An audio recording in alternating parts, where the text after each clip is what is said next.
Hello and welcome to GuySuCo Roundup. I am Curtis Sital.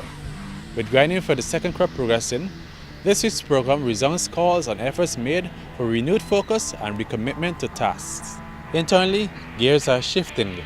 Communication is transparent as the corporation's thrust to build resilience and sustainability into its business continues.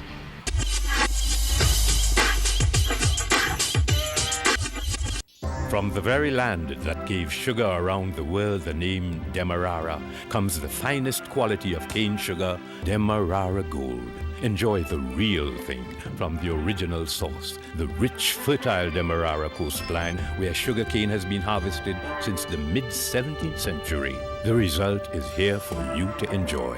Wherever this unique sugar flavor is needed, Demerara Gold is the ingredient that will always create a stir.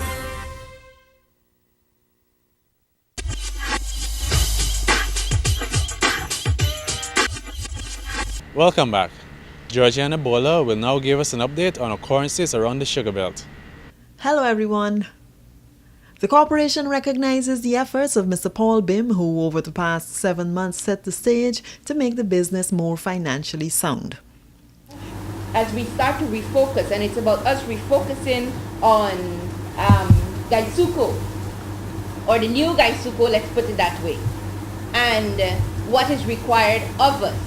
It's important as we refocus that we're very clear, one, as to who's in charge, two, as to our lines of authority, and three, as it relates to our lines of communication.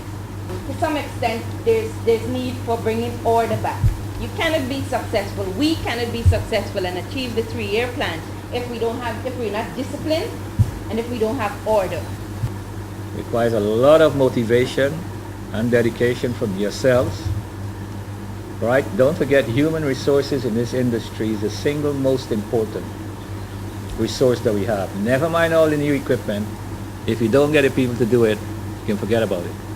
This industry cannot continue to sell raw sugar to Europe. The price you're getting, because of the changes with the European regime, where we are now selling sugar at world market prices to Europe, if we carry on like that, we'll go bust very, very soon.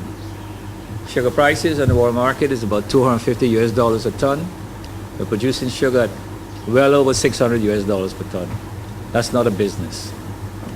So the idea is to add value.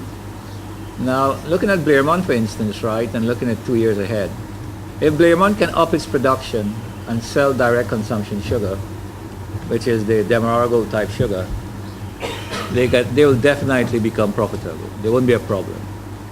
iFlot is concentrated on bagged sugar for the local market. They do sell about 22 to 25,000 tons per year. We have been looking to improve on that because the price that we get out in the Guyana market is about $500 a ton. So why sell the sugar to Europe at $250? It's the same sugar, by the way. It's the same raw sugar we bag and we sell locally. Nothing different about it. But yet you're selling at $250 in one market and you can get $500 in Guyana. It doesn't make sense, does it?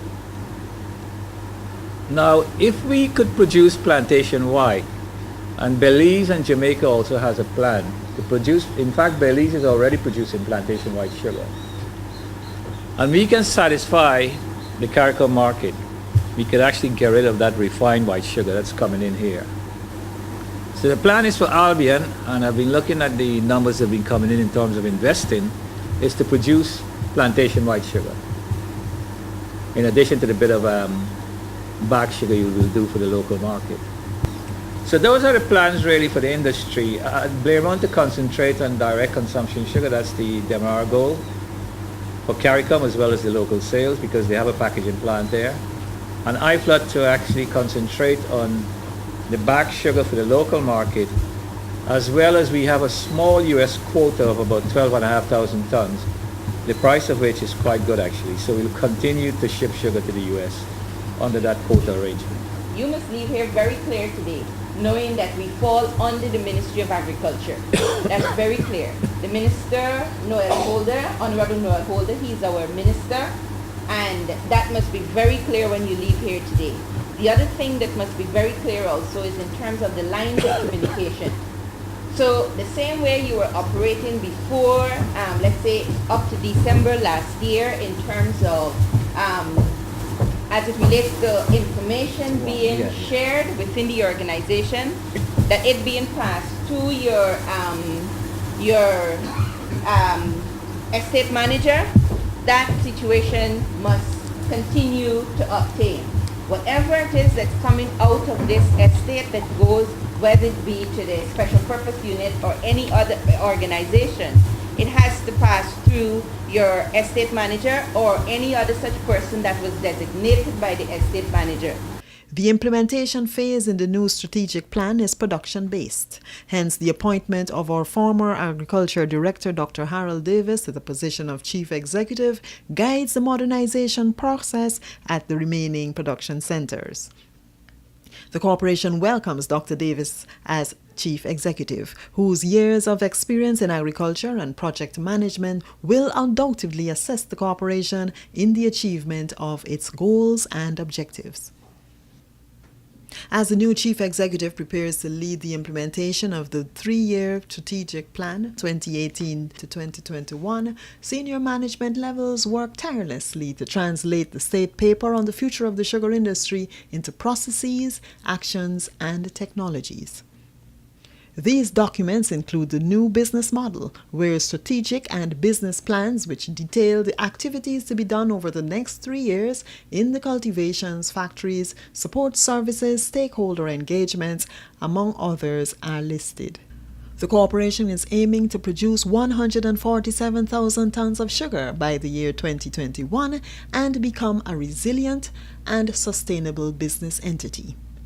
Poor attendance of planters also would affect you to complete the planting. Hence the reason we need to move quickly to semi-mechanical planting or even full mechanized planting in the future.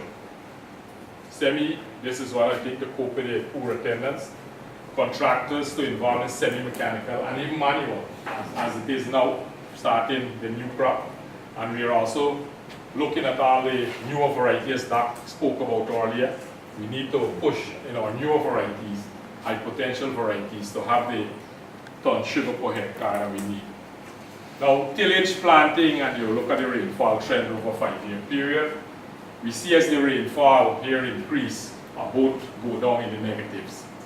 There is a correlation, right, with more rainfall, more rain days, and the effect it carry on your tillage and replanting, 2 major macro programs. Hence the reason why we need to relook at the machine and the available days that we are budgeting annually. While we are budgeting at 80, in the rainy period we are seeing just 65 to 70 less opportunity days within a year. So we need to factor in, if we want to have our cyclage within the manageable cyclage and finish our operation before the rainfall, we need to look at the amount of machine within that limited opportunity time, whether from the estate, the contractor. Remember the estate, 52.1 hectares, has a potential and is capable of producing easily 40,000 tons of sugar. This year our budget will be 28,828, and therefore you see why I say there's no need for me to go back. Right? Because we know where we are and we know where we need to be. But I know some of the managers here would agree that even that is probably a small target for them. Because we would have produced 49,000 tons of sugar in the past. And this time, the 21-26 is not going to be the same hectares available to harvest next year. We have taken out approximately 250 hectares that will be TAB. So that will not be available for harvesting. Right? However, our hope and plan is that if we can achieve our second crop tillage and planting, now she's been saying that there will be El Nino and so on. If that is there and we can achieve that, we can look at planting a little more in the second crop if possible. If we can till and plant a little more in the second crop, then we will look at, I don't want to say brought forward, but we look at balancing the crop out a little more. So this for crop 2019, it wouldn't be less than the 21-26. I was a little funny, but this is what happened during Forest Cup 2018. But what I put this up here for is just to basically see just a couple of things. This factory, Vermont Estate, is slated to grind at least 130 hours a week. We only achieve roughly 3 times the 130 hours. One on 144, 126, and 130.84. After that, everything else is below 110, everything else is below 100. Right? And why was that? Why was that so? If you look at the harvesters attendance, it's on this here, harvesters attendance. We started out very good. 70, 57, 73, 67, 65, 55, 65, 50, 56. Average attendance in the crop was 59, 59 attendance, right? So, we, in this case, what we needed to do is operate a little more. However, we were restricted by the rains. IFLAT would have seen a new dimension to production. As you would have seen, the colleagues then from Claremont, from Albion, has now started to feel the squeeze of the human aspect of it, and that is turnout. Over the past couple of years, approximately 5 years ago, we would have moved IFLAT in the direction where we have earmarked IFLAT to take the dimension of farmer and estate, holding together to produce 40,000 tons of sugar. At this point in time, we are still holding that by 2021, we should get close to 40,000 tons of sugar. This is the unit, this is the gathering we need to talk to ensure that sequence and timing go hand in hand as we produce. Because we not only produce it for this time, we have to look at beyond that. Time and time, wait for no man. So we have our challenges to get there, but we have to look at it. Things will not come that easy. We have to work, and we will get through. Give us a chance. Thank you. You still have persons using cutlasses. You still have persons working in the factory. So those issues will still be there. So we still have to intensify your training. We still have to do the awareness, because, as I mentioned just now, the fact that we're being audited by an overseas entity, it means then that we're still under the spotlight. So there's no room for us to remain complacent. We still have to. On the part of the safety officer, we will still push to have them continue being built and built in terms of their capacity, so that they can carry out the work effectively. The workers, a similar thing is being done, because you have to train. It is never that. That's the most we can do. Offer a person the opportunity to be well informed, offer them the opportunity to be trained, and so that they will know what they need to do as against what they should not be doing. From the level of a cleaner in the office, they are provided with their protective gear for the job they have to do, to a cane cutter out in the field, they are provided with what they have to do. The frequency of issue of those things is usually at the beginning of the crop, and then it is reissue based on fair wear and tear. But there are some cases where we have already identified the time frame for replacement. So, for example, canvas boots, after every 10 weeks we will change them. So the cane cutters are given a canvas boots after every 10 weeks. So that's a fixed thing. Those who work in the spray gang, they are given spray equipment, whether it's the overall, the boots, on entry. And they have 2 issues of each. So when one is being used, the other one would have been washed and waiting to be used. So those are being provided as well. Role models and team players have collaborated to develop an action plan for the improvement of work units. What has been the response? What has been the feedback from participants? Very positive. And it's a very good group, knowledgeable, I think well-experienced managers, a delight to work with. Participants are all senior managers of GuySuCo, from harvesting to the workshops. They have some fairly big teams, important teams. The whole aim of the exercise is to improve the performance of those teams. We're looking at appropriate ways of managing different types of teams, and when it's appropriate to use different forms of managing, like directing or delegating, for example, so that it's horses for courses. Use the right type of management at the right time for the right team. You have to operate as a team. You can take as long as you like to prepare, bearing in mind that the other team are also preparing, and when you're ready you go and start. So I'm not going to say 5 minutes to plan it or 10 minutes, it's when you're ready you start. So if you get yourselves ready quicker than the other team, you can go and start. And the race is to get everybody on your team through the maze. Okay? Each one of these squares has a landmine underneath it. And you've got to step on the right square. So I know that I'm all right if I stand there. Now where do I go next? So we don't know. So you have to try.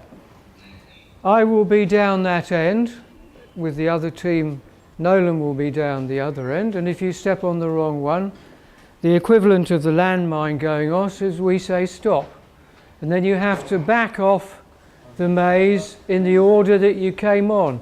So if you've got out to here somewhere and you step on the wrong square, you've got to go back the way you came, otherwise you tread on the landmines. Now you can prepare and talk to each other while you're preparing. When you start, it's silence. You're not allowed to talk to each other once you start your trip across the maze. You can use signals, polite signals, okay, to help each other. So how you do that's up to you. It's an obvious way where you should stand and all that, but you've got to work that out for yourselves. And the challenge is to get your whole team through one at a time, only one person on the maze at a time. When you've got them all through on the right passage, you're at the other end, you've done the job.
Stop.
Okay, so you were very close as teams. One team got it 10 seconds before the other or something. Oh. What do we learn from the exercise that we apply to real life? Teamwork. Okay. Communicating to start, preparing. Focusing during doing the job. We'll see a bit more about focus later on. I think focusing is so important. How do you know how long the average attention span is? You all know people whom you think have a good attention span. 5 minutes? 45 minutes. It's about 2 actually. It's 2 minutes. What makes them good is because they have this ability to pull themselves back quickly. So you're sitting in a room somewhere, I don't know, whatever you're doing, bird lands on the windowsill, and you're back. Whereas the person who doesn't do that is less well focused and concentrated than you, but it's about 2 minutes. And also you were talking about treading, you Errol, I think, treading the path. And it's exactly how we learn new things and how we develop habits. Because in our brain we've got all these things called neurons, not morons, neurons, all right? And when you do something, so I tell you that my middle name is Charles, there's a new piece of knowledge. Now your neurons associated with that have just made it what they call a little neural pathway for the first time. If I keep reminding you that it's Charles, it becomes like a field of long grass, and gradually we keep getting the same neural pathways until it's a well-worn pathway, and that's how you learn. That's how you start to learn. And things like smoking become a habit. You know, all the ritual that goes with smoking, taking off the crinkly paper, opening it up, tap, tap, tap, all that, all embedded deeply in there, which is why when you try to change a habit, you've got to undo these neural pathways. It takes at least 30 days before you can change your habit. So anything you're going to do as a result of this workshop, you're going to have to keep practicing all the time, because otherwise you don't get these well-bedded neural pathways. Thank you for staying with us on this week's program of GuySuCo Roundup. I am Curtis Sita, reminding us to band together as everyone achieves more. Goodbye.